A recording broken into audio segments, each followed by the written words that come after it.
नमस्कार। 9 की 9 खबर में आपका स्वागत है। राहुल ओझा आपके साथ। आज का दिन बिहार की खेल जगत के लिए बहुत बड़ा दिन है। पहली बार राजगीर के खेल अकादमी में अंतर्राष्ट्रीय स्तर के मुकाबले होने जा रहे हैं। राजगीर में आज से हॉकी का रोमांच होगा। एशियन महिला हॉकी चैंपियंस ट्रॉफी की आज से शुरुआत हो रही है। आज से 20 नवंबर तक नालंदा के राज्य खेल अकादमी राजगीर में 6 देशों के बीच हॉकी खेल का महामुकाबला शुरू होने जा रहा है, जिसका उद्घाटन मुख्यमंत्री नीतीश कुमार करेंगे। दोपहर 12:15 पर पहला मैच जापान बनाम साउथ कोरिया, दूसरा मैच 2:30 बजे दोपहर चीन बनाम थाईलैंड, तीसरा मैच 4:45 पर शाम में भारत बनाम मलेशिया के बीच खेला जाएगा। हॉकी चैंपियनशिप ट्रॉफी को लेकर राजगीर में सुरक्षा व्यवस्था कड़ी कर दी गई है। हॉकी खेल मैदान से ज्यादा जानकारी दे रहे हैं न्यूज 18 संवाददाता अभिषेक कुमार।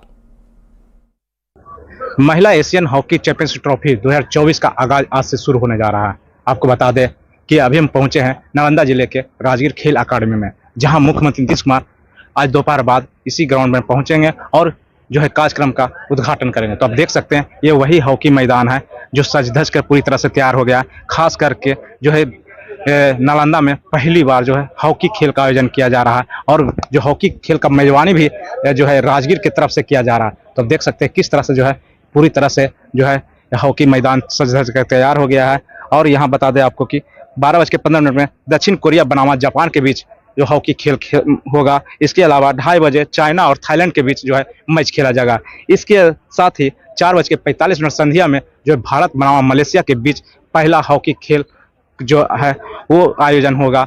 हालांकि सभी मैचों के लिए यहाँ पर तैयारियां पूरी कर ली गई है। खास करके खेल विभाग के द्वारा देख सकते हैं किस तरह से दूधिया रोशनी का इंतजाम किया गया है कि जिस तरह से संध्या होने पर या मौसम खराब होने पर दूधिया रोशनी लाइट के बीच यहाँ पर मैच कराया जाएगा। तो आप देख सकते हैं किस तरह से कुर्सियां तैयार कर ली गई है। यहाँ पर सभी कुर्सी लगाई गई है। यहाँ पर अधिकारियों की भी थोड़ी देर में पहुंचना शुरू होगा। हालांकि यहाँ पर एसपी लगातार मॉनिटरिंग कर रहे हैं। सुरक्षा व्यवस्था को लेकर कड़ी सुरक्षा व्यवस्था की गई है और कड़ी सुरक्षा व्यवस्था के बीच ही राजगीर में हॉकी खेल का आयोजन होना है। नालंदा से न्यूज 18 के लिए अभिषेक कुमार। हॉकी का पर्व बिहार का गौरव बना हुआ है। पहली बार हॉकी के अंतर्राष्ट्रीय मुकाबले बिहार में हो रहे हैं। एशियन महिला हॉकी चैंपियनशिप में 6 देशों की टीमें हिस्सा ले रही है। आज पहले दिन 3 मुकाबले होंगे, जिसमें दर्शकों की एंट्री फ्री रखी गई है। और ज्यादा जानकारी दे रही हैं संवाददाता विनीता मिश्रा। बिहार के लिए आज का दिन ऐतिहासिक है, क्योंकि बिहार की भूमि पर पहली बार एशियन हॉकी महिला चैंपियनशिप शुरू होने जा रहा है। अंतर्राष्ट्रीय मुकाबले आज राजगीर में शुरू होंगे, जिसका उद्घाटन बिहार के मुख्यमंत्री नीतीश कुमार 4:15 बजे करने वाले हैं।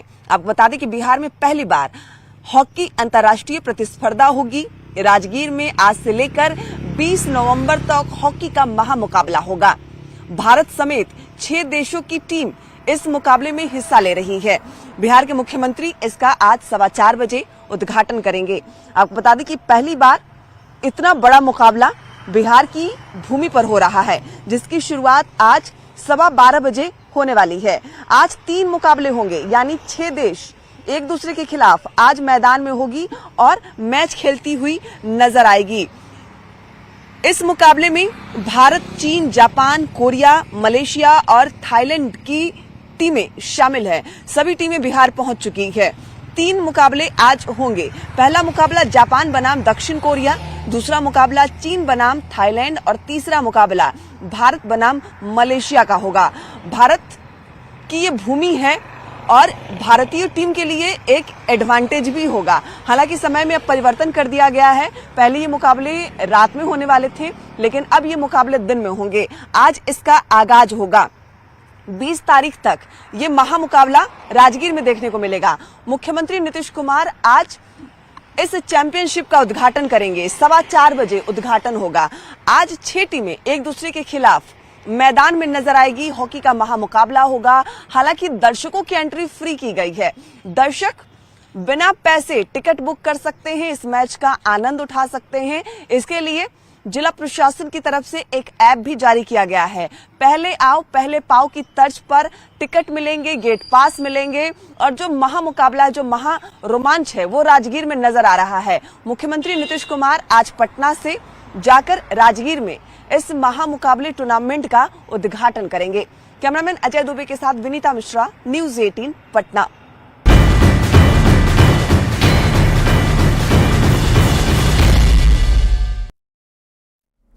झारखंड विधानसभा चुनाव से जुड़ी बड़ी खबर है, जहां आज पहले चरण का चुनाव प्रचार थम जाएगा।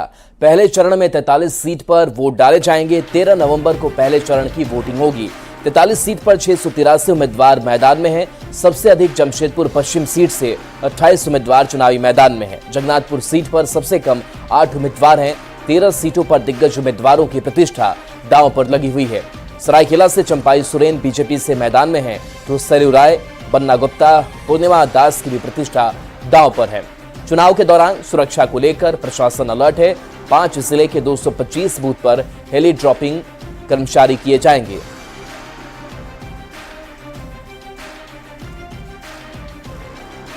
तो झारखंड में चुनाव प्रचार तेज हुआ है। कई बड़े नेता चुनाव प्रचार के लिए मैदान में उतरे हैं। अमित शाह से लेकर योगी आदित्यनाथ तक प्रचार करेंगे। सरायकेला, सिमडेगा, तमाड़ में अमित शाह सभा करेंगे, तो गढ़वा और पलामू में योगी आदित्यनाथ की सभा होनी है। तो कई बड़े नेता चुनाव प्रचार के लिए मैदान में हैं। अमित शाह से लेकर जेपी नड्डा तक प्रचार करेंगे। बता दें कि गढ़वा सिमरिया में मध्य प्रदेश के सीएम मोहन यादव की सभा होगी। माझगांव और सरायकेला में मोहन चरण मांझी सभा करेंगे।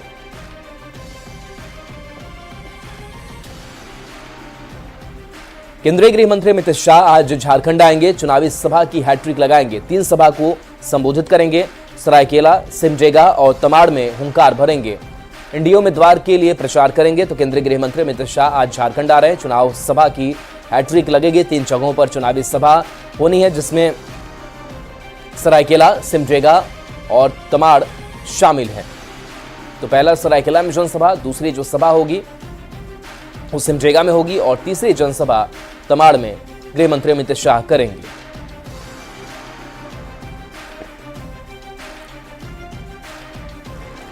यूपी के सीएम योगी आदित्यनाथ आज फिर झारखंड आएंगे। एक के बाद एक 4 जनसभा को संबोधित करेंगे।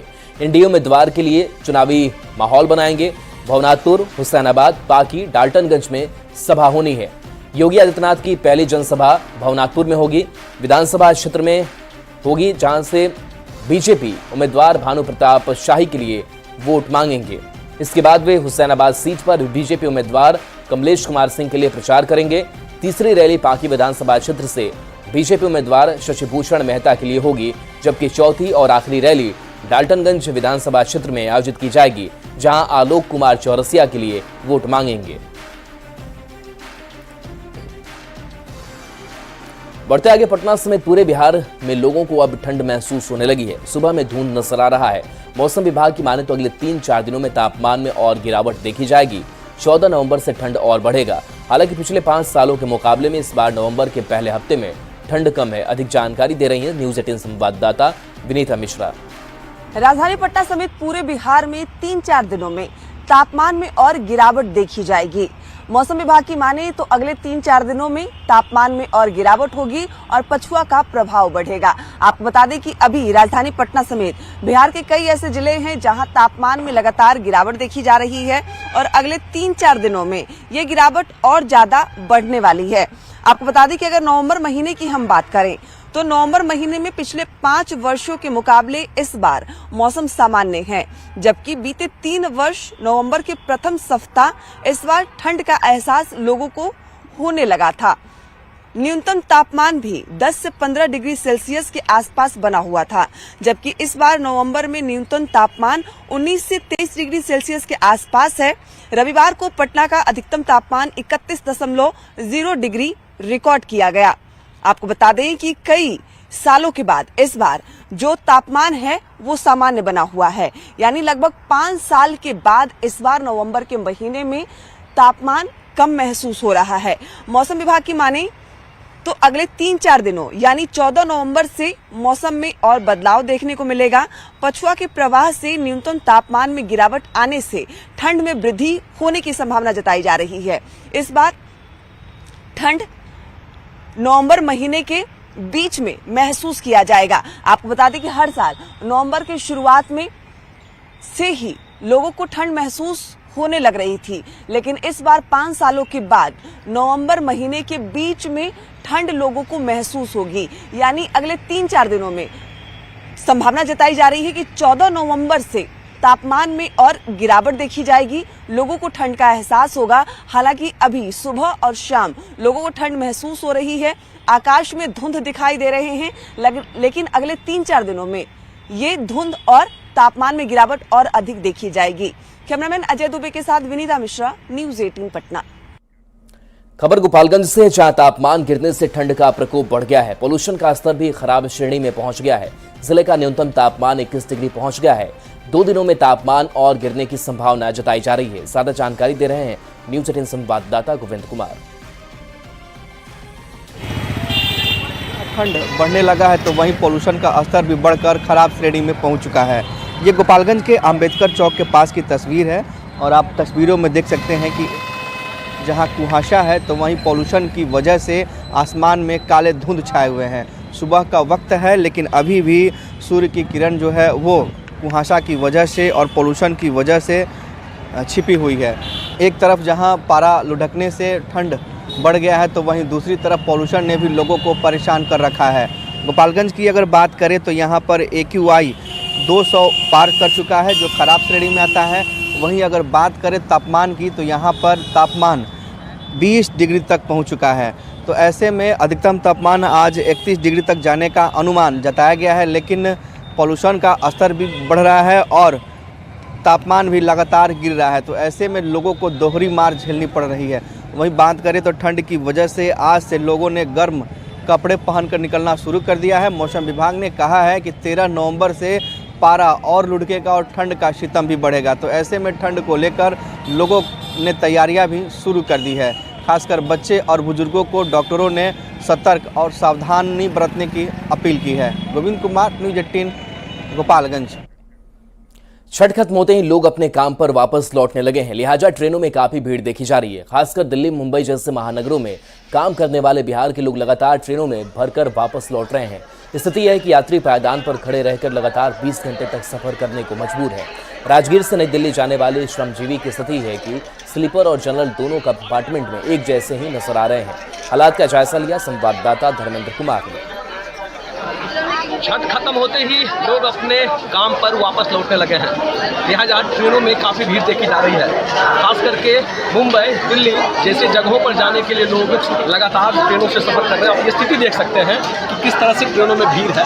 लोग ट्रेन के गेट पे खड़े होकर जाने को मजबूर हैं। ये ट्रेन श्रमजीवी एक्सप्रेस है, राजगीर से नई दिल्ली जाती है और इस ट्रेन की स्थिति आप देख सकते हैं कि लोग पटना जंक्शन पर इस स्थिति में हैं कि उन्हें गेटों पर लटक के जाने की नौबत पड़ रही है।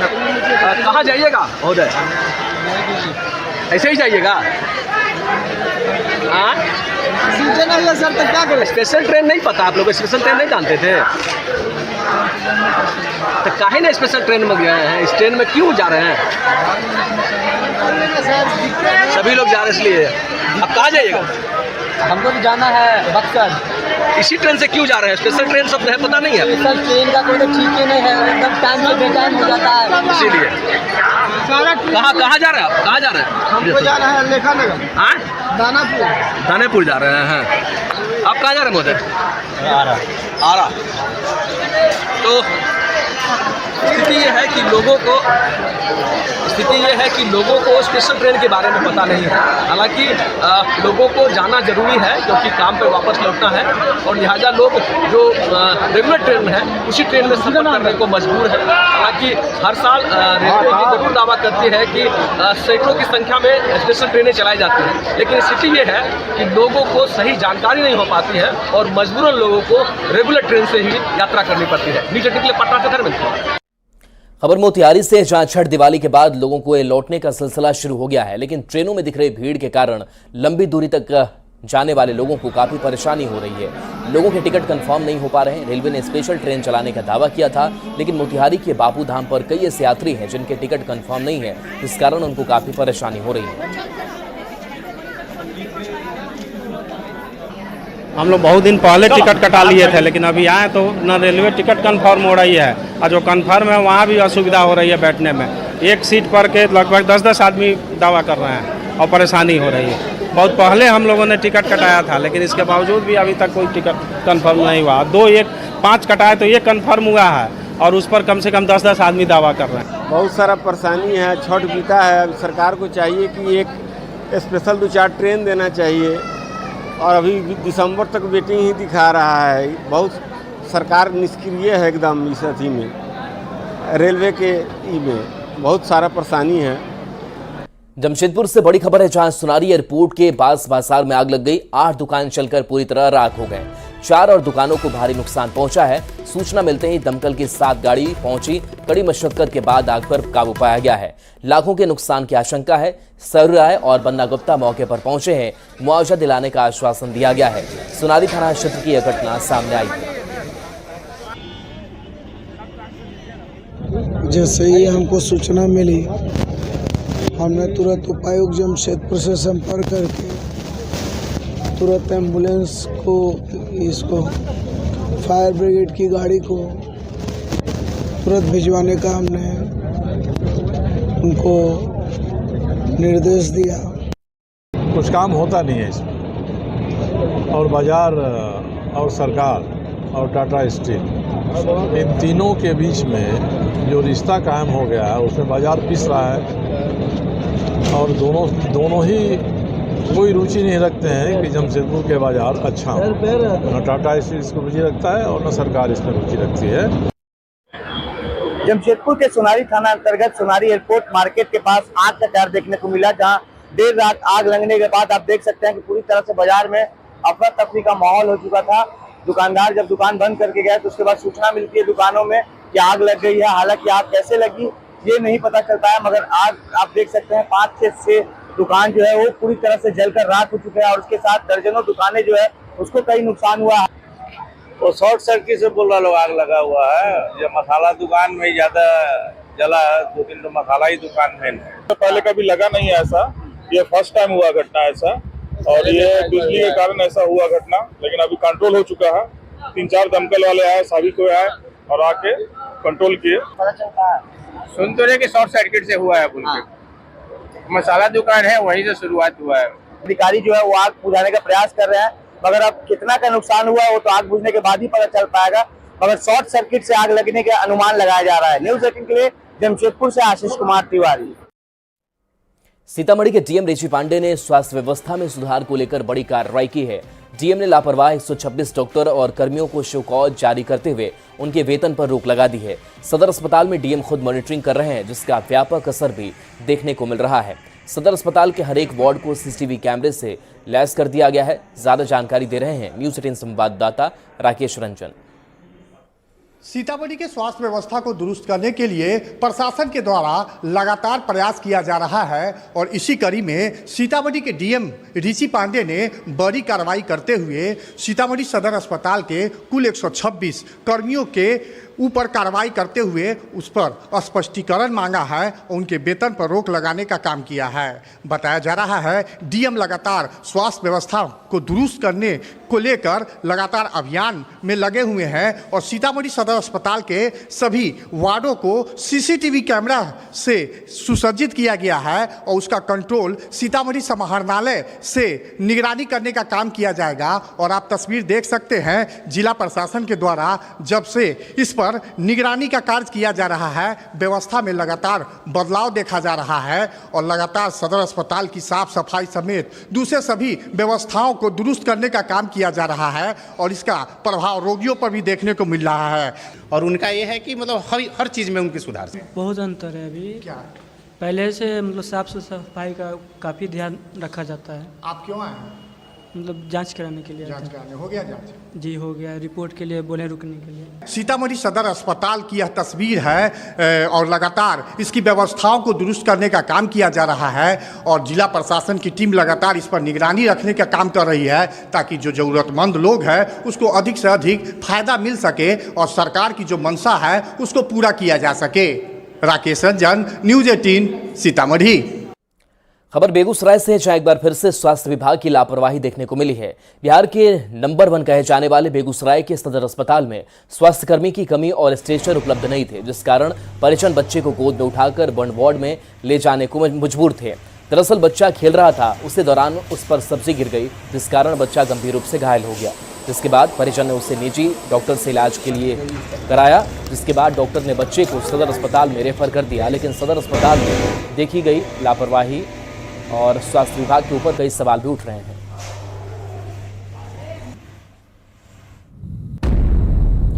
और देखिए, न्यूज़ 18 के कई सवाल भी हैं कि सदर अस्पताल में स्वास्थ्यकर्मी क्यों नहीं थे, स्वास्थ्य व्यवस्था कब सुधरेगी, और सवाल इस घटना के बाद ये भी कि सदर अस्पताल में स्ट्रेचर की व्यवस्था क्यों नहीं की गई थी, और ऐसे ही परिजन मरीज को ले जाते दिखाई दे रहे हैं। कब स्वास्थ्य विभाग की लापरवाही खत्म होगी? और चलिए, न्यूज़ 18 बिहार झारखंड पर खबरें आपके लिए लगातार जारी हैं।